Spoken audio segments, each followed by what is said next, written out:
Shalom Chaverim, I'm Steve Ben-Nun. You're watching Israeli News Live, and today we have back again with us Ted Pike. And Ted Pike, of course, his website here, the National Prayer Network, which you can find at truthtellers.org. And those of you that watched our last broadcast with Reverend Pike saw that, there was some censorship going on, and they forcibly removed our interview that we had with Reverend Pike. But without any further ado, Reverend Pike, you have just published on your website today an emergency alert about the Anti-Semitism Awareness Bill, which is worse than the Equality Bill. We also share that on our website, IsraeliNewsLive.org. But Reverend Pike, if you would, can you tell us about what's going on with this latest news that you're bringing out?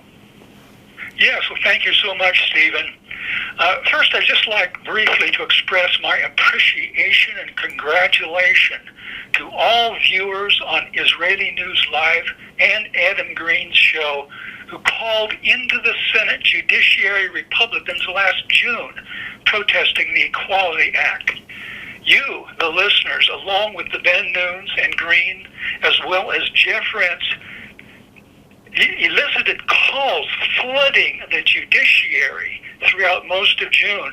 And this clearly caused the Democrats to pull back from even discussing the Equality Act with hostile judiciary Republicans.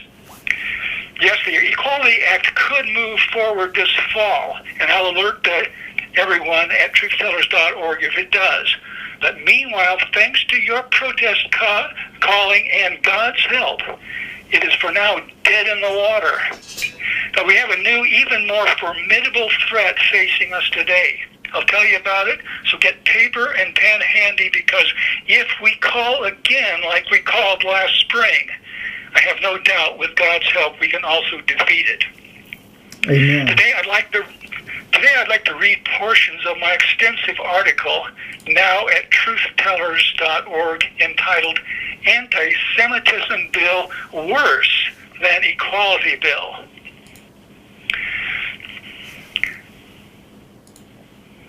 The Anti-Semitism Awareness Act, which I will shorten throughout this talk to ASAA, looms as the greatest threat to free speech in Congress today. In my recent article, I discuss how the ADL's deceptive definition of anti-Semitism contained in ASAA is beguiling a large section of the religious right into support of this extremely dangerous bill. In its perennial search to limit speech critical of Israel, the Jewish ADL found in the U.S. Department of Education, which I'll shorten to USDE in this article, found an amenable ally. It persuaded the USDE that rampant anti-Semitism exists on U.S. college and university campuses.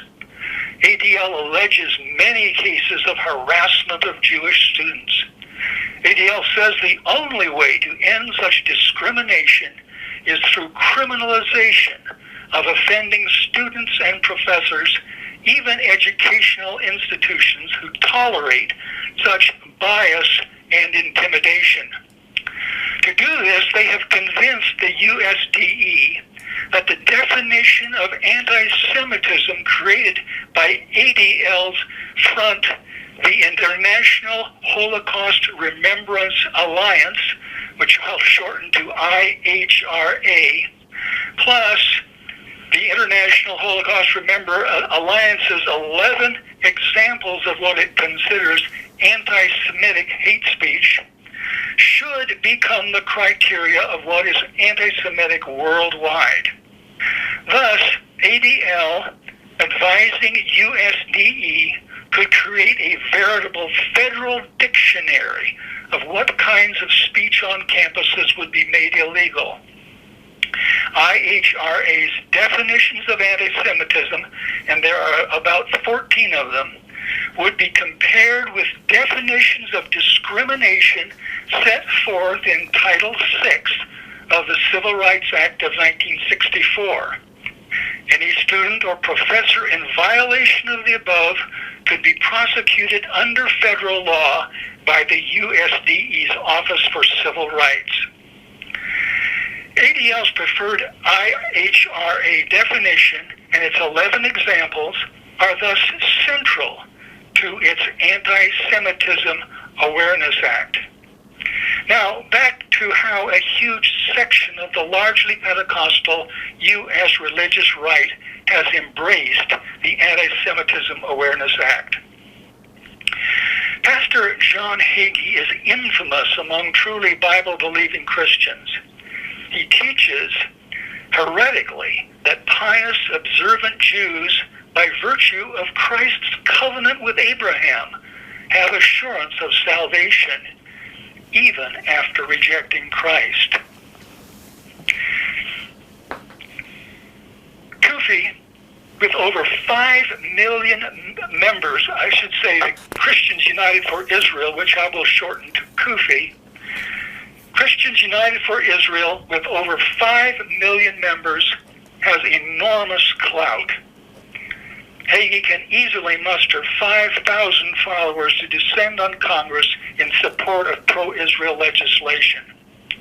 That happened on July 9th, 2019, when for 3 days, 5,000 of his Christians United for Israel CUFI members walked the halls of the U.S. Senate and House office buildings, lobbying for passage of the Anti-Semitism Awareness Act.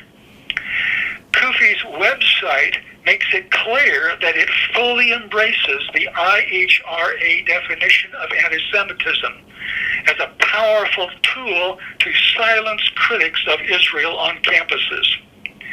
Yet CUFI falsely claims, and I quote, "This legislation does not outlaw anti-Semitism. Rest assured, those who choose to do so will still be allowed to hold anti-Semitic views and spew their hateful rhetoric," end quote. This is rank misinformation. The text of ASAA could not be clearer that the IHR definition plus its 11 examples of anti-Semitic hate speech are meant to advise the U.S. Department of Education on whether to pursue investigation and decide whether a violation of the Anti-Discrimination Section 6 of the Civil Rights Act of 1964 has occurred. If that is determined, the offender can be prosecuted by the U.S. Department of Education and, if convicted, be subject to full penalties of federal law. So, unable to refute anti-Zionists through dialogue or debate, Hagee and his millions, that is more than 5 million, his 5 million CUFI Israel Firsters are naively following ADL's purposefully misleading characterization of the Anti-Semitism Awareness Act as a high-minded attempt to simply provide a just definition of anti-Semitism for our government to follow.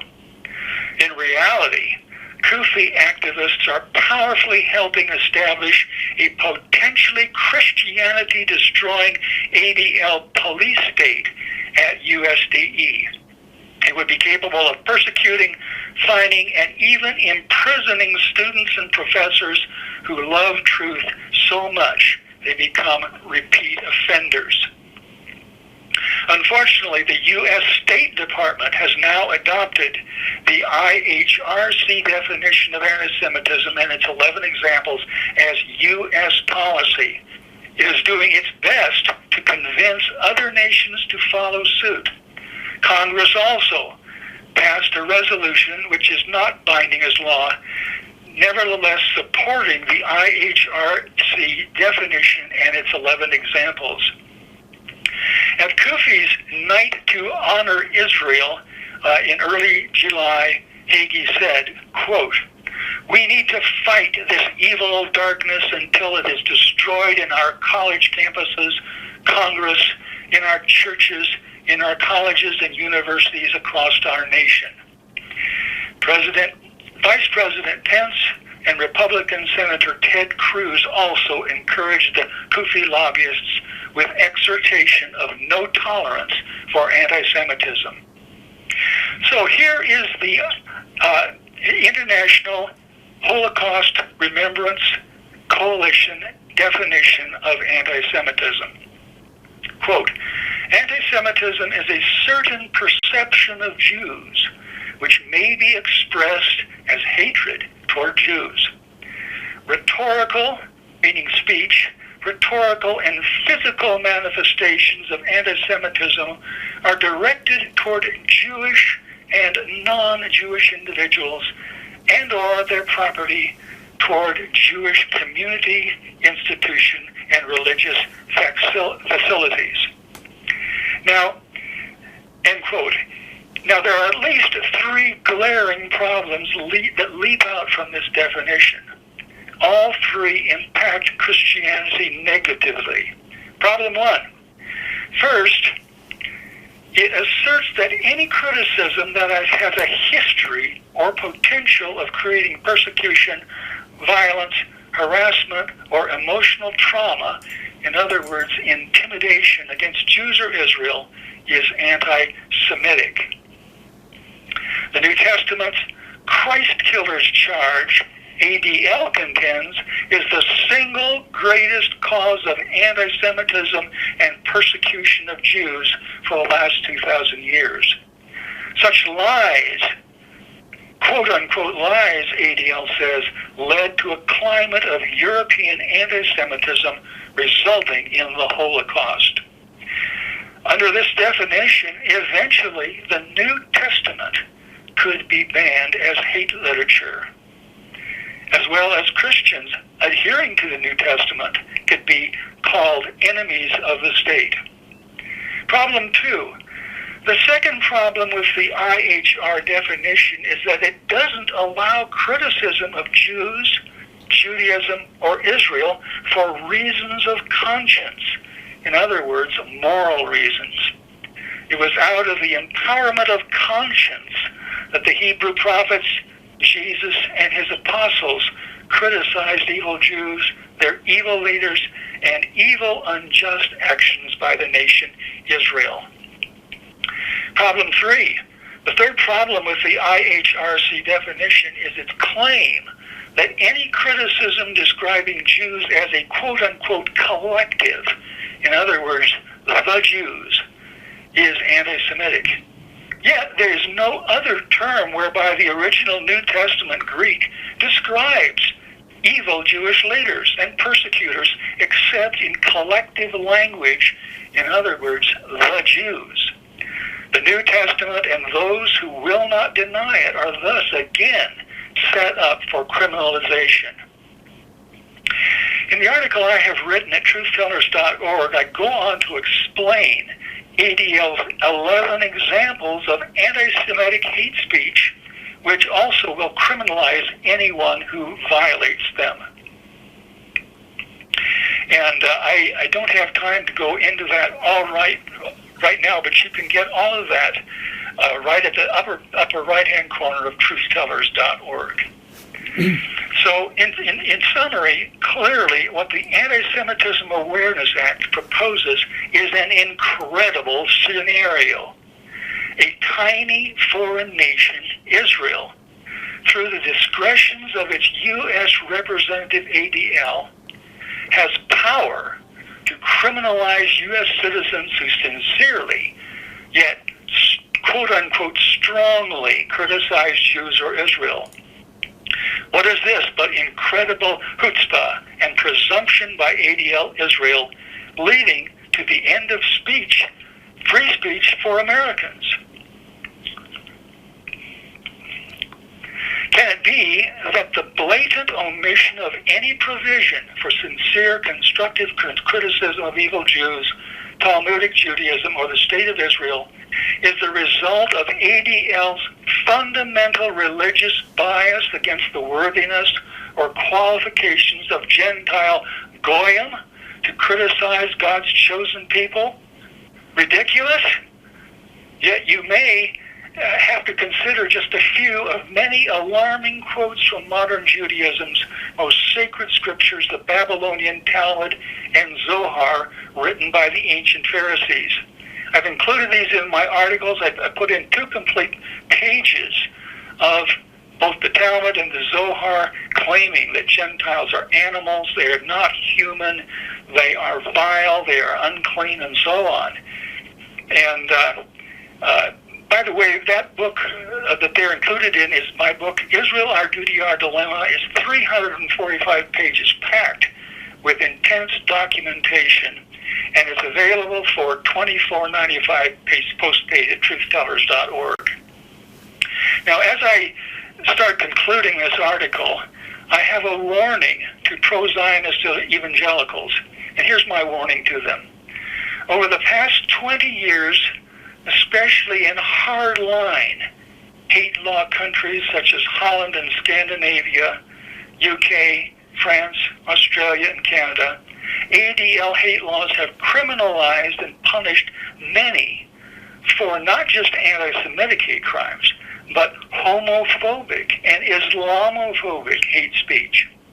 If enshrined into law, ASAA will only be a foot in the door toward vastly wider hate crime applications. It will be a relatively small step for the U.S. government to go from outlawing students and professors who, quote-unquote, strongly criticize Israel, to outlawing all Americans who violate the IHRC definitions.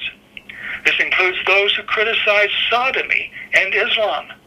This is ominous, especially for Bible-believing Christians and leaders, countless numbers of whom are on public record as speaking vehemently against homosexuality and Islam, and who refuse to end such speech.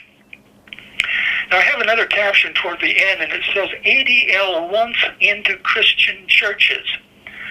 Recently, ADL Europe held a large, quote-unquote, combating anti-Semitism conference under the auspices of the European Jewish Congress.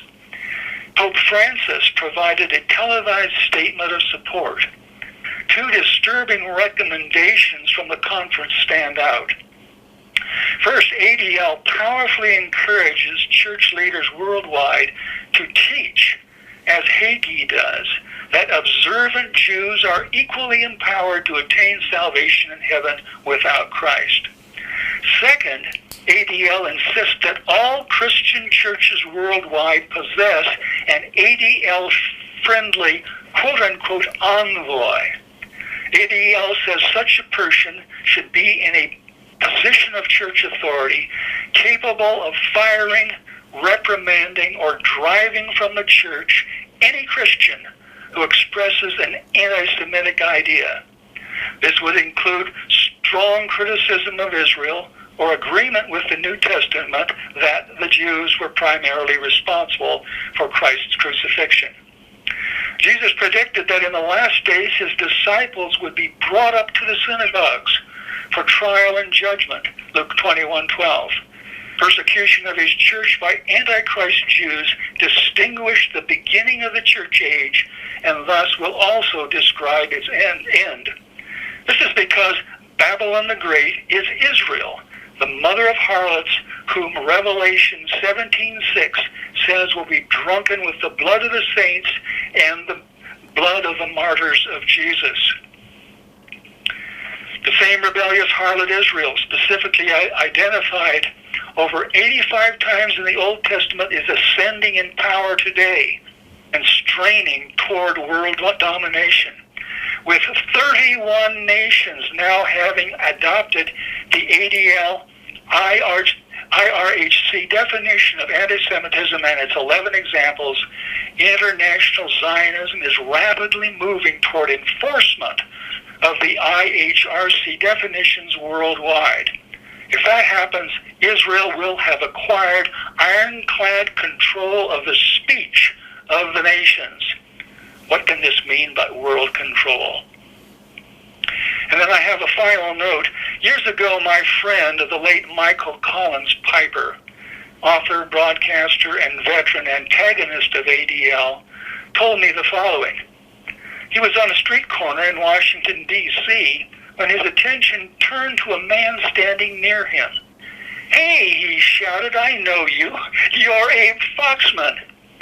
Foxman, recognizing his nemesis, turned away, running down the block without stopping until he disappeared in the crowd.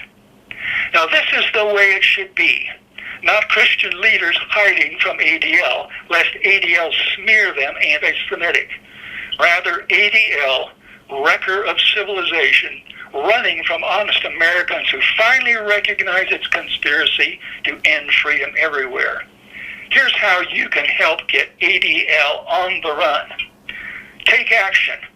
Lovers of freedom must repeat our temporary victory against Equality Act by a bombardment of calls against the Anti-Semitism Awareness Act, S852. The Office of Republican Sponsor Senator Tim Scott has told us the senator will attempt to persuade the chairman of the Health, Education, Labor, and Pensions Committee, Senator Lamar Alexander, to allow the Anti-Semitism Awareness Act to be introduced for testimony and markup. Now, this has not happened to my knowledge at this time, but could at any time. It is of first importance that you call Senator Alexander, Lamar Alexander, at 1-202-224-3121 and tell him, please reject the Anti-Semitism Awareness Act, S852. It is a deceptive hate crimes bill which destroys free speech. Please read the article on this at truthtellers.org. I'm going to go through that again, so if you didn't get all of that, you can get it right. 1-202-224-3121 is the number you should call. Ask for Senator Lamar Alexander and tell him, please reject the Anti-Semitism Awareness Act, S852. It is a deceptive hate crime bill which destroys free speech. Please read the article on this at truthtellers.org. At this late hour, we must concentrate our phony firepower on Republican members of the crucial, more important Senate Judiciary Committee. And at truthtellers.org, at the end of this article I'm reading from are the names of the 12 Republican members of the Senate Judiciary Committee. And the reason I'm not including the Democrats is that Democrats historically have always voted for hate crimes legislation without exception as a bloc. But in contrast, the Republicans, even though they're all pro-Israel, nevertheless they're allergic to more hate crimes legislation, and they have a record of voting against it. That's why I'm describing it as another deceptive hate crime bill, because that sends their antenna up that they better take a good look at this. So the name of those 12 are at truthtellers.org. Now, number 2, call 1-202-224-3121 and repeat the message above. Please reject the Anti-Semitism Awareness Act, 852. It's the deceptive hate crime bill which destroys free speech. Please read the article on this at truthtellers.org. I want that last line because I want curious staffers and maybe even these senators to get so weary of getting so many calls and get so curious that they'll actually pick up my article, read it, and I can guarantee you they won't put it down for a long time. And then finally, call your senators and representatives from your state with the same message, and to find them quickly, just Google U.S. senators from whatever your state is, or call your local library. Now, is this too much work? It's nothing compared to the impossibility of freeing ourselves, our children, and grandchildren from loss of free speech if the 2 hate bills we are fighting become a law. Call now. And I do have a postscript on this which says, P.S. Even the ultra-liberal American Civil Liberties Union, the ACLU, agrees that the Anti-Semitism Awareness Act is an Israel-serving farce suppressing free speech, and I have a link to that article. So that's my message today, Stephen, and if you have anything to add, I certainly welcome it. You know, I didn't want to interrupt at all, and you know, Reverend Pike, it's so critical right now that people do pick up the phone and call their representatives. Also call the representative you mentioned up here. I actually have kept it pretty much going on the screen for people so they could see everything. Senator Alexander at the 202-224-3121. And let them know that you are against, that you reject the Anti-Semitism Awareness Act, S as in Sam 852, and just follow the bill there. In fact, when you mentioned there, Reverend Pike, about the names, we put it up there for the people: Lindsey Graham, Chuck Grassley, John Cornyn, Michael Lee, Ted Cruz, Ben Sass, Tom Tillich, Joni Ernest, Mike Crapo, John Kennedy, Marsha Blackburn, and Joshua Howley. All of these are ones that need to be contacted as well. And I certainly agree as well, Reverend Pike, too, about contacting your own local representatives in every single state. It doesn't matter if they're Democrat, Republican. They need to hear from you so they know what side you stand on, and that perhaps maybe we can overthrow this Antichrist system. You know, Ted, I couldn't help but, as you were talking and reading from the article you wrote, and you're mentioning there Israel as this great whore or harlot. And when we were up in Pennsylvania, I did a message on the hidden trail of the serpent, which basically I type him as the Antichrist coming down through the maze of time. And I really took and shared with people, even where I had made the mistake when I used to look at this in Revelation as far as the identity of the whore of Babylon. And I showed the folks through the scripture, and especially in the Hebraic language, you know, Israel was always referred to as the whore because she's the married woman. And she's the one that is prostituting out there. And I'll have to send you a link to that broadcast. We put it on Patreon, but I can send you a private link to it, and which I think would really be a blessing, because it's interesting how that you've been teaching this for years. It took me a while to ever catch on to that, but I thank God that at least we caught on now. And one thing I'd like to mention too, real quick, heaven without Christ. You'd mentioned that in this article here, Ted. You know, I'm troubled, because that's exactly what these evangelical leaders, messianic leaders included, are trying to present today to all Christians, is that leave the Jews alone. They've already got God. They've already got their covenant.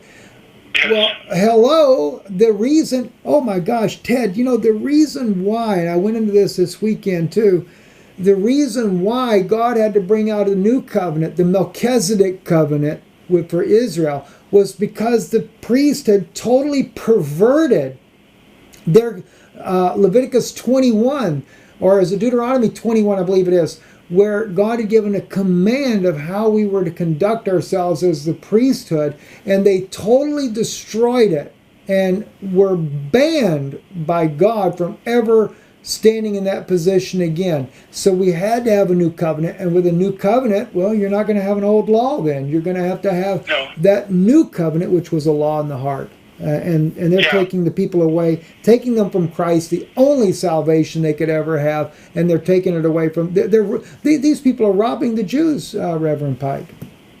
Absolutely. I think the evangelicals are so blind that even those who don't agree with Hagee cannot ignore the tremendous political clout he has. He claims, I heard him claim on his program, a TV listening audience of 99 million, and he has more than 5 million Kufi members 5,000 of which, as I said, will pick up everything and go down to the House and Senate office buildings at his bidding. And another ominous note is that President Trump certainly knew that Vice President Pence would be representational of the feelings of the White House when he went down there. And it's not boding well that Trump is not only flirting, but actually almost endorsing what Kufi is doing. Unlike the Equality Bill very boldly threatened the evangelicals. But the language of this new bill, the Semitism Awareness Bill, sounds very benevolent toward the Jews, God's chosen people, blessing them as we are commanded to ostensibly, unconditionally in Scripture.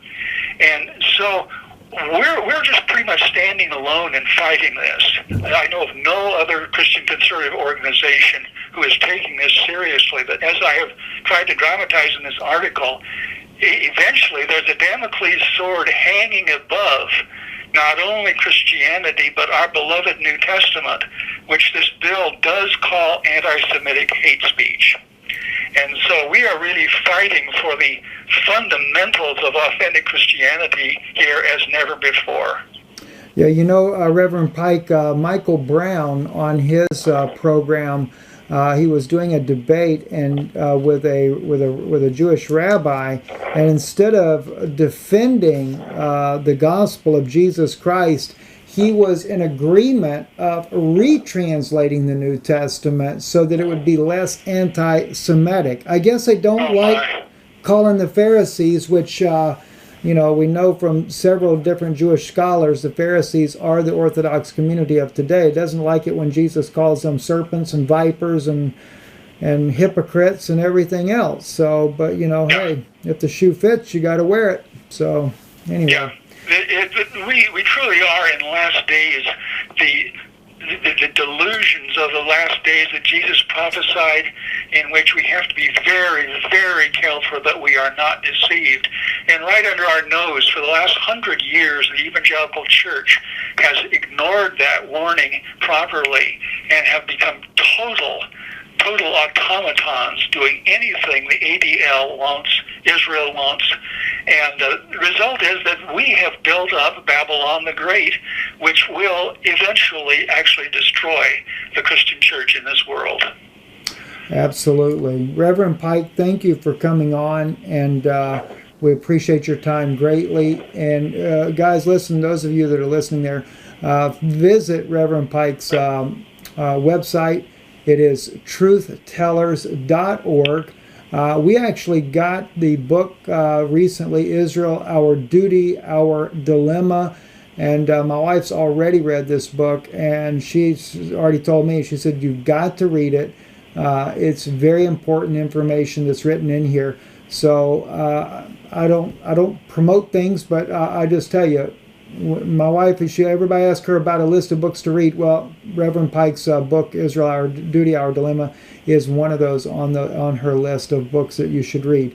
And you need to go back and really read the article. It is, in fact, when you see the book on Reverend Pike's website, just under it, latest alerts, 17th of September 2019, emergency alert. That's the one you want to click on. That's the article you want to read there.